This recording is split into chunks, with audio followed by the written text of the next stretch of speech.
부르짖어야지 그것을 행동하기 시작을 하셔요. 이게 하나님의 일하시는 방식이더라고요.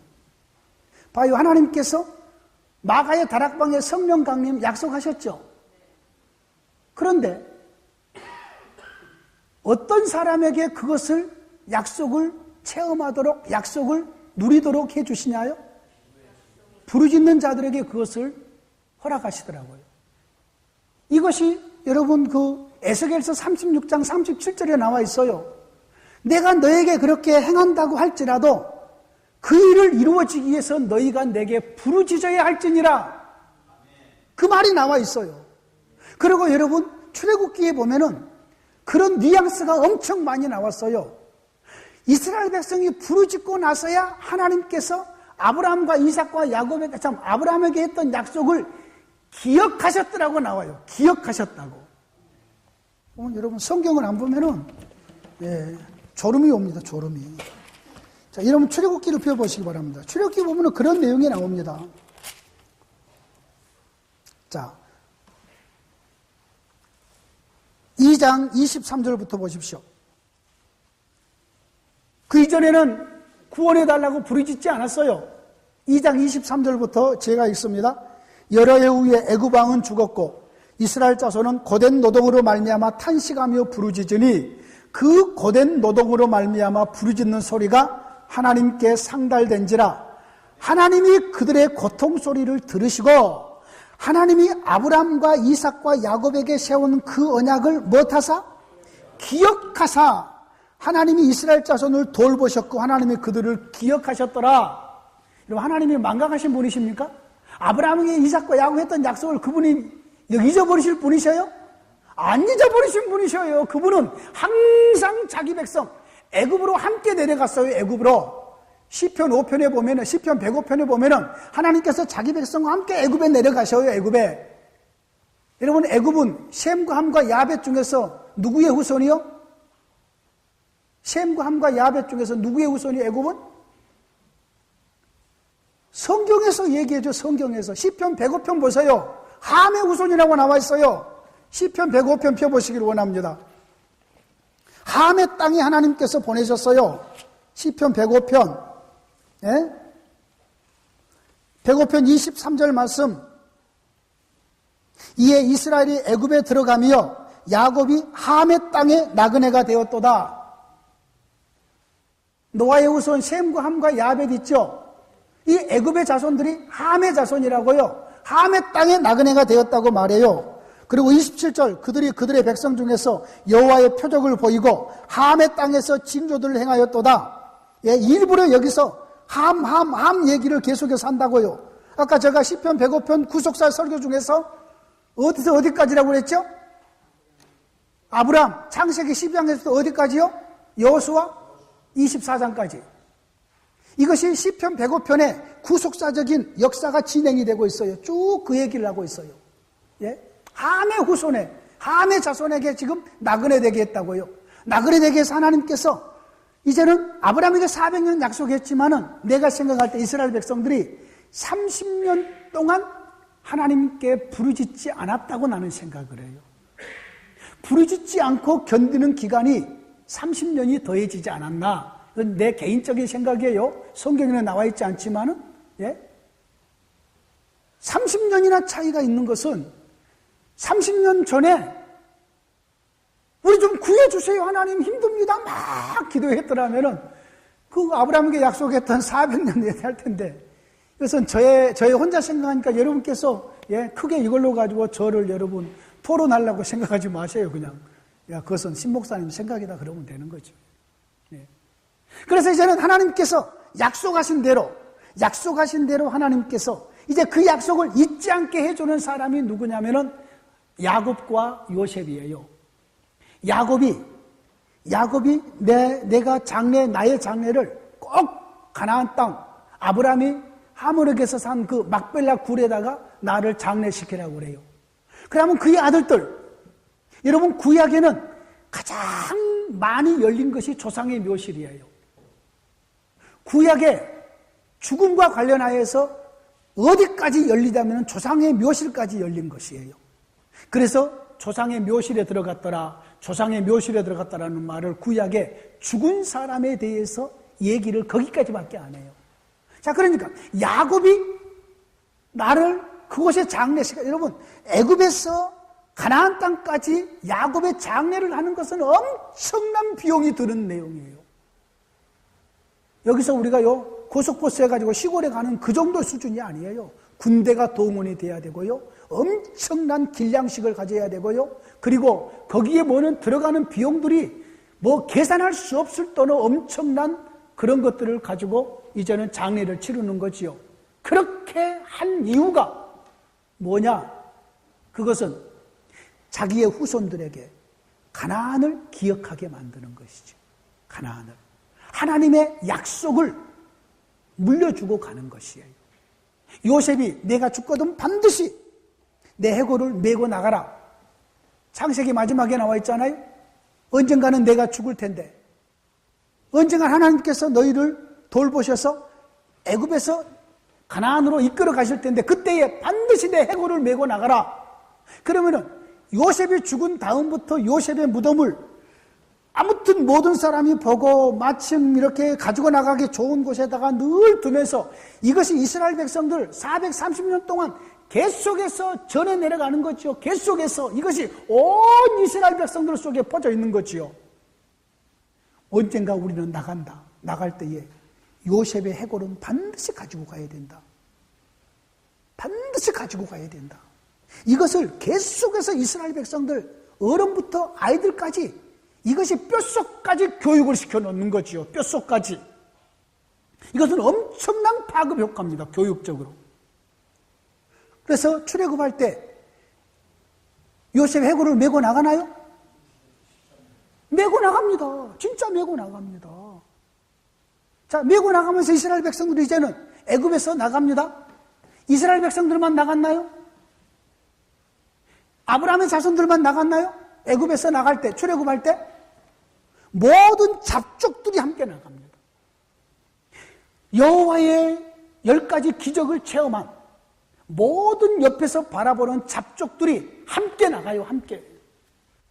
여호와의 백성들을 따라서 함께 나간다고요. 여호와의 그늘 아래 그들이 들어와요. 자, 이스라엘 백성들을 하나님께서 장자 삼으셨습니다. 제사장 민족으로 삼았지 이스라엘 밖에 있는 사람 하나님이 다 버린 게 아니에요.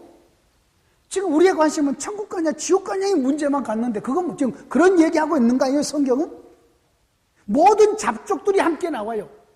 자, 그들이 나와가지고 이제 홍해에서 세례를 베풉니다.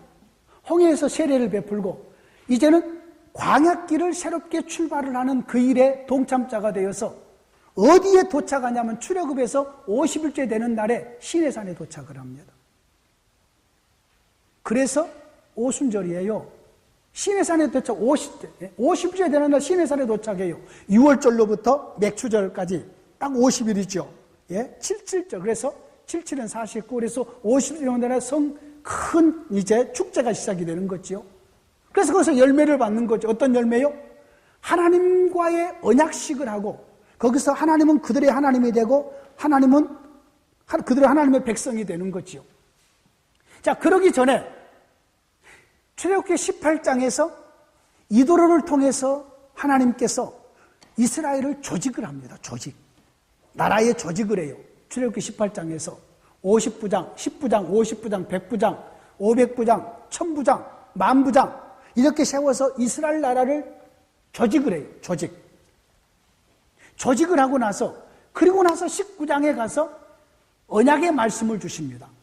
그 언약의 말씀 중에 하나님께서 나는 너희의 하나님이고 너희는 모든 족속 중에서 나의 제사장 나라가 된다. 내 율법을 잘 지켜라. 그렇게 하나님께서 그들의 하나님 그리고 이스라엘은 모든 백성은 이스라엘 나라 여기서부터 드디어 이스라엘 나라라는 호칭이 그들에게 구체적으로 붙여져요. 이스라엘 나라. 그래서 여기서 이스라엘 나라가 조직이 됩니다. 시내산에서 조직이 돼요. 여기 이스라엘 나라가. 이렇게 조직이 된 이스라엘에 하나님께서는 어제도 말한 대로 결혼식과 같은 모습으로 이렇게 언약식을 합니다. 이 언약식은 아주 특별하게 합니다. 특별하게. 이스라엘 백성들을 상당히 높여주십니다.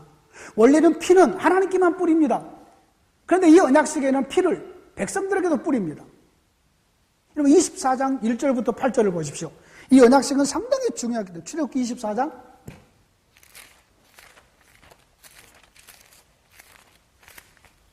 출애굽기 24장 1절에서 8절이 바로 그 언약식이거든요. 하나님이 이스라엘과 맺은 특별히 모세의 언약이에요. 1절부터 8절까지. 이 언약의 피를 절반은 하나님의 단에 뿌리고 또 절반은 백성에게 뿌리면서 이렇게 물어봅니다. 이 모든 율법을 너희들이 지키겠느냐? 온 백성들이 대답을 합니다. 이 모든 말씀을 여호와의 모든 말씀을 우리가 준행하리이다. 모세가 그 피를 가지고 백성에게 뿌리며 이르되 이는 여호와께서 이 모든 말씀에 대하여 너희와 세우신 언약의 피니라. 원래 제사를 드릴 때 백성에게는 피를 안 뿌립니다. 근데 이 언약식은 아주 특별한 언약식입니다. 자, 그리고 나서는 9절부터 11절까지 피로연을 합니다.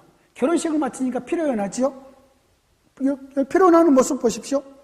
모세와 아론과 나답과 아비후와 이스라엘 장로 70인이 올라가서 이스라엘의 하나님을 보니 하나님을 봅니다. 그의 발 아래에는 청옥을 편듯하고 하늘같이 청명하더라. 하나님이 이스라엘 자손 외 존귀한 자들에게 손을 대지 아니하셨고 그들은 하나님을 뵙고 먹고 마셨더라. 하나님을 뵙고 그들은 시내 산에서 먹고 마시는 결혼식을 마치고 피로연을 하는 거지. 그래서 하나님은 이스라엘의 남편이 되고 이스라엘은 하나님의 아내가 돼요. 어디에 이 말씀이 여기 있다고요? 혹시 어제 내가 잠깐 지나가면서 얘기했는데? 아니요. 하나님께서 남편이 됐다는 말이 있나요? 거기에? 에레미야서 31장 새 언약이 나옵니다. 에레미야서 31장 31절 펴보십시오. 여러분 에레미야서 구약 이것은 꼭 짚고 넘어가야 될 부분입니다. 에레미야서 31장 31절에서 34절까지가 이제 장차 하나님이 세우실 아들 안에서 세우실 새 언약에 대한 이야기를 해요. 그 새 언약에 대한 이야기를 하면서 에레미야서 31장 32절에 이 말을 합니다. 31절부터 봅니다. 여호와의 말씀이니라. 보라 날이 이르리니 내가 이스라엘 집과 유다 집에 새 언약을 맺으리니 32절 이 언약은 내가 그들의 조상들의 손을 잡고 애굽 땅에서 인도하여 내던 날에 맺은 것과 같지 아니할 것은 내가 그들의 뭐가 되었어도 남편이 되었어도 그들이 내 언약을 깨뜨렸음이니라. 여호와의 말씀이니라. 하나님께서 모세와 맺은 시내산의 언약은 그래서 결혼식 폼으로 맺어져서 멜리지 폼으로 맺어졌다고 얘기하는 그 언약식의 폼이 멜리지 폼, 결혼식 폼이에요. 그래서 하나님께서는 25장의 남편으로서 내가 이제 결혼식과 같은 언약을 맺었으니까 이제는 내가 너희에게로 와서 살겠다 하면서 성막을 지으라고 명령한 거예요. 성막을 지으라고. 자, 이 성막을 짓는 것 이제 모레 성막의 개념으로 이제 신구약을 관통을 하는데요. 이 성막을 짓는 것이 창조에서부터 요한계시록까지 모든 성경의 이 성막 제도 속에 다 들어 있습니다.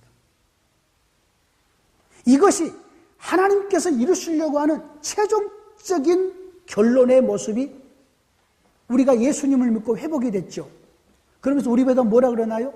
하나님의 성전이라고 그래요. 성전. 그렇죠?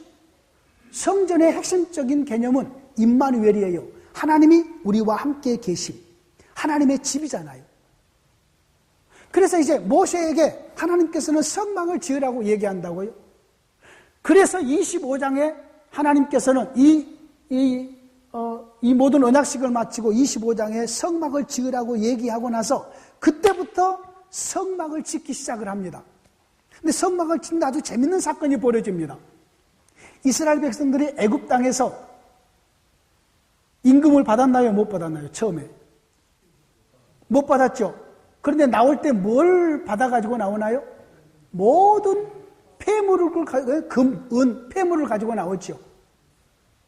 그거 어디다 팔려고 광야 가는데. 성막 지으려고 그것을 가지고 나와요. 하나님은 그것 지으라고 주신 거예요. 하나님의 계획, 여러분, 하나님의 지식은 단번에 영원합니다. 우리의 지식은 반복적으로 습득하지만 하나님의 지식은 단번에 영원한 지식이에요.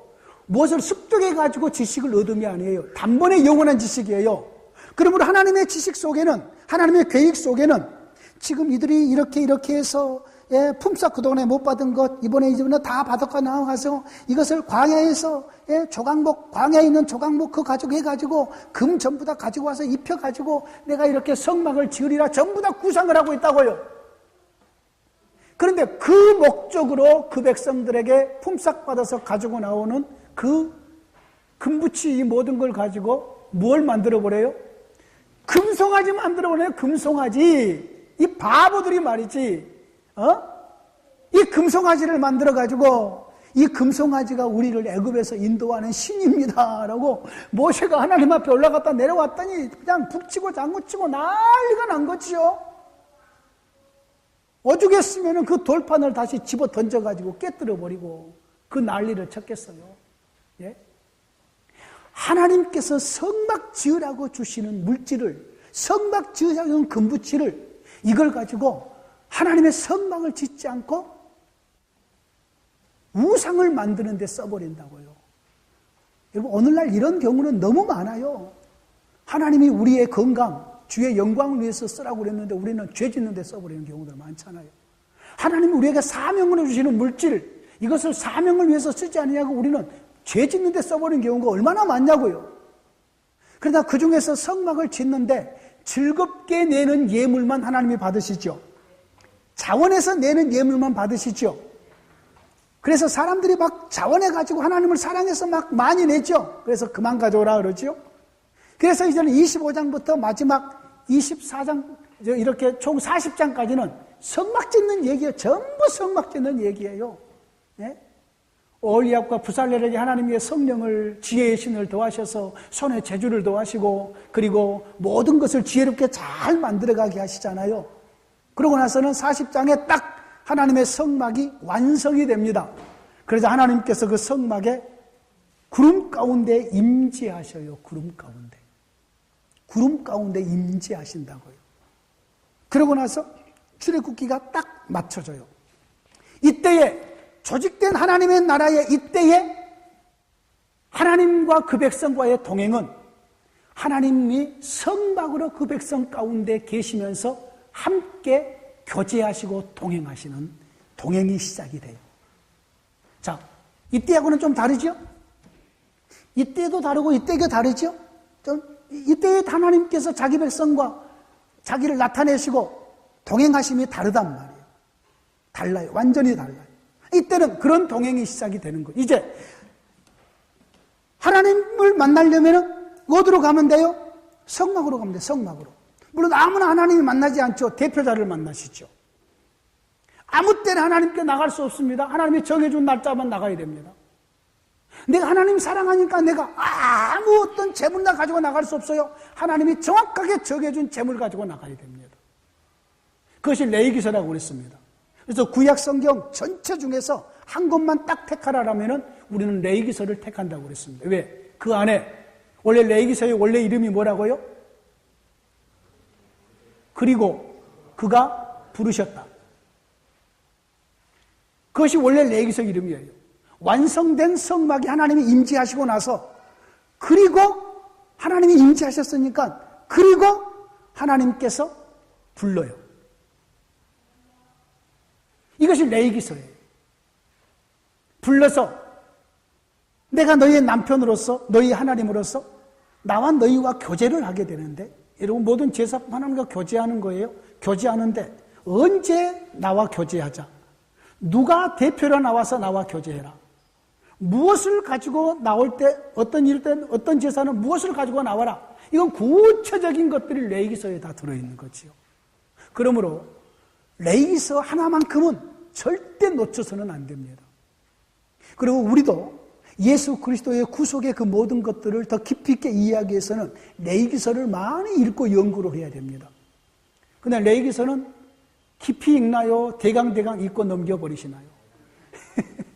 레위기서는 대강대강 그렇게 넘겨버리기 쉽단 말이에요. 왜요? 구약의 이스라엘 백성들에게 있어서는 가장 중요한 성경 중에 하나가 레위기서인데, 여러분 예수 그리스도의 왕직과 제사장직과 선지자 중에서 이 세 가지가 전부 다 중요하지만은 가장 중요한 예수님의 직책이 제사장직이에요. 이 제사장직의 이 모든 것들이 예수님의 몸이 제물이 되시고 예수님이 친히 대제사장이 되시고 단번에 영원한 제사를 드리잖아요. 그 모든 도식이 레위기예요, 레위기. 그래서 레위기가 구약과 신약의 모든 성경 해석과 성경의 토대예요, 토대. 토대가 레위기서예요. 구약이 하나님께서 그 백성과 교제하는 모든 교제의 틀이 레위기고, 신약의 예수 그리스도 안에서 주님이 우리를 위해서 이루신 모든 구속의 일들이 전부 레위기의 틀이에요. 레위기서. 자, 이때는 이렇게 하나님께서 자기 백성과 함께 이렇게 성막으로 동행을 했어요. 성막이 이제는 하나님께서 그 백성에게 출발을 신호를 하면은 구름이 떠오르지요. 나는 이 부분을 읽을 때 너무 감동이 돼요. 이제 이런 얘기가 전부 다 이제는 민수기에 나오지요. 민수기의 원래 이름은 뭐라고요? 광야에서 광야 38년 동안의 내용이 민수기에다 나왔어요. 그럼 하나님께서 이제는 모든 출발 신호를 하나님이 결정을 해요. 전부 다 성막을 가운데 딱 두고, 가운데 두고 전부 다 사방으로 이렇게 동쪽에 세 지파, 서쪽에 세 지파, 남쪽에 세 지파, 북쪽에 세 지파 이렇게 딱 전부 다 해요. 그리고 아침에 나팔을 묵 불어요. 그러면 모든 백성들이 나와서 성막을 청하에서 서요. 그러면 여기서 이제는 이스라엘아 들으라. 그러면 여기서 모든 사람들이 다 이스라엘아 들으라. 너희 하나님 여호와는 오직 한 분인 여호와이시니 너희는 마음을 다하고 성품을 다하고 뜻을 다하고 주 너희는 하나님을 사랑하라 라는 쉐마가 울려 퍼지겠죠. 자, 그러다가 하나님께서 이제 우리 가나안을 향해서 출발하자. 그리고 하나님의 구름이 쫙 떠올라요. 오늘 내가 몸살나서 도저히 일어나기 싫고 힘들어도 천막 다 챙겨야 되고요. 그리고 다 해가지고 제사장이 앞에서 고아자손이 성막을 메고 그리고 가는 그곳에 뒤따라 가야 돼요. 오늘은 힘이 있어서 내가 더 가고 싶은데 하나님의 구름이 딱 멈춰서 내려앉으네요.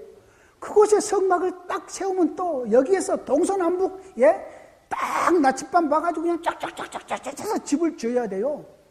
그러고 나서는 하나님의 성막을 중심으로 출발할 때는 성막이 앞에, 거할 때는 딱 성막 중심으로 전부 다 이렇게 텐트를 치면서 그렇게 광야의 38년을 걸어간 거지요. 하나님의 그 백성들을 광야 38년 동안 훈련하는 거예요, 훈련. 이것이 훈련이에요. 어쩔 때는 구름이 안 떠올라. 좀 여기서 좀 빨리 가면 좋겠는데, 얼마나 보세요. 밖에 나가 요즘에 텐트 막 그러지만은요, 60만 3,250명, 약 250만 명, 300만 명이 전부 다 아침에 일어나서 화장실을 갔다 오거든요, 화장실. 그 냄새가 보통이겠냐고요, 생각해봐요. 근데 그것도 하루도 아니고 이틀, 사흘, 3개월 동안 그 속에 머물러서 하나님 제발 좀 출발하면 좋겠는데 아무리 봐도 구름이 안 떠올라. 구름이 떠올리면 제사장의 나팔 소리가 들리는데 구름이 안 떠올라.